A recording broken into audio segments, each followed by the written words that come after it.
Hai, korang mesti biasa experience tengah syok berbual atau SMS. Tiba-tiba kredit habis kan? Nak-nak pula time tu tengah nak meluahkan rasa cinta dan rindu kat insan tersayang. Alamak, memang spoil. Tapi kita chill je, okay? Sebab ada cara mudah dan cepat untuk top up semula. Macam mana tu? Mula-mula sekali, cari tiket top up Hotlink.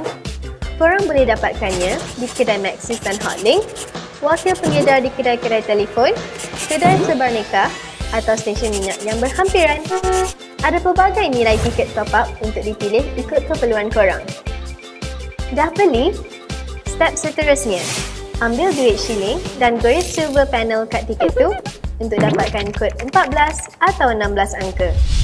Buka Red App di smartphone korang dan korang akan terus nampak balance. Lepas tu, pilih top up dan masukkan kod tiket top up. Kalau korang belum download Red App atau tak ada smartphone pun tak ada masalah. Korang masih boleh top up.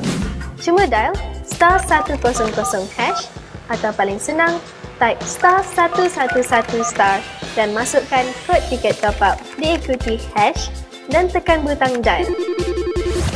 Kalau korang nak cek baki kredit, buka Red App, pergi ke My Hotlink dan korang terus nampak balance. Ataupun, korang boleh juga dial *122#. Senang kan? Jadi, lepas ni kalau kredit tiba-tiba kong, korang tak perlu risau lagi. Hanya perlu beli top up, hot ticket extra, hot ticket social edition untuk tetap berhubung setiap masa dengan yang tersayang.